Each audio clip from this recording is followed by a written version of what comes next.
Assalamualaikum warahmatullahi wabarakatuh. Perkenalkan, nama saya Dia Fatona dengan NPM 333217044. Hari ini saya akan membuat video untuk take home tes UAS mata kuliah etika profesi tentang disrupsi digital.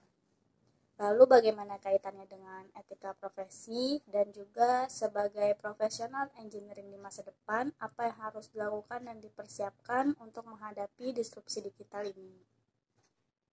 Sebelum mengutarakan opini saya mengenai disrupsi digital, saya akan menjelaskan terlebih dahulu secara singkat apa itu disrupsi digital dan contohnya. Disrupsi digital itu merupakan fenomena atau peristiwa terjadinya perubahan besar-besaran karena adanya teknologi atau hadirnya teknologi yang canggih. Salah satu contohnya di bidang pendidikan. Saat ini untuk pendidikan kita tidak perlu melaksanakannya seperti di kelas secara face to face, duduk di bangku dan memperhatikan penjelasan dari guru ataupun dosen, tetapi di zaman yang sudah digital ini sekarang pembelajaran bisa dilakukan di mana saja, kemudian dengan media digital, yaitu seperti sebuah aplikasi, contohnya seperti aplikasi Ruang Guru ataupun dari channel-channel YouTube, media sosial YouTube yang membahas tentang edukasi. Kemudian bahkan untuk melamar kerja pun sekarang tidak perlu kita untuk datang ke perusahaan yang dituju, tetapi bisa langsung melalui email terlebih dahulu, sehingga tidak membuang energi yang cukup besar. Kemudian salah satunya lagi contoh itu ada di bidang ekonomi. Salah satu contohnya yaitu untuk jual beli. Ketika jual beli biasanya kita akan hadir di toko tersebut untuk memilih barang dan juga membelinya, tetapi di zaman yang digitalisasi ini, sekarang kita sudah cukup di rumah dan menggunakan handphone. Kita bisa menggunakan aplikasi seperti Shopee, Tokopedia, dan juga yang lain-lainnya. Dengan media tersebut, kita bisa membeli barang yang kita inginkan. Dan untuk pembayarannya pun, sekarang juga sudah bisa digital. Salah satunya itu seperti OVO, Dana, GoPay, ShopeePay, dan juga lainnya.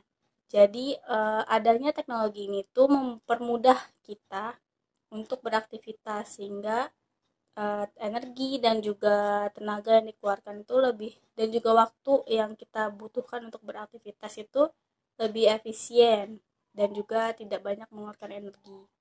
Tapi tidak dipungkiri dengan adanya teknologi ini pun pasti ada dampak negatifnya. Salah satunya itu adalah berkurangnya kebutuhan sumber daya manusia karena bisa diganti oleh mesin ataupun teknologi yang sudah canggih tersebut. Tapi janganlah kita untuk berkecil hati sebagai sumber daya manusia di masa depan.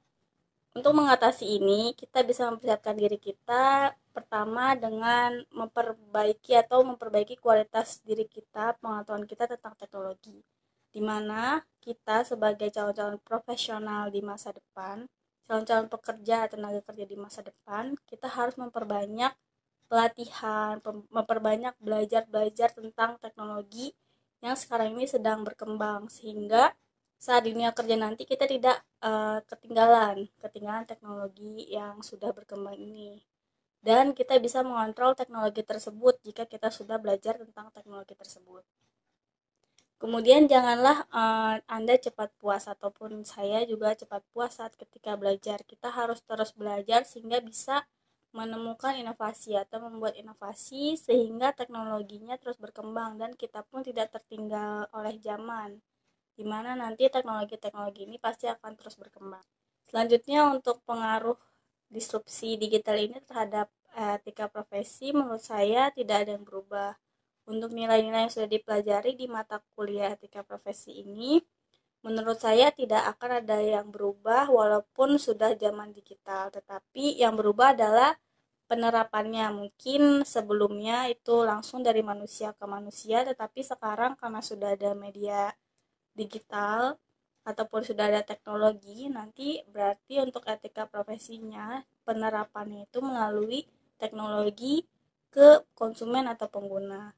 Jadi untuk nilai-nilainya pun tidak ada yang berubah menurut saya. Kita sebagai seorang profesional di masa depan harus tetap jujur, bertanggung jawab dan juga bekerja keras, dan jangan sampai merugikan masyarakat ataupun pihak dari perusahaan kita. Sepertinya cukup sekian dari apa yang saya sampaikan untuk opini saya mengenai disrupsi digital ini. Kurang lebihnya mohon maaf. Wassalamualaikum warahmatullahi wabarakatuh.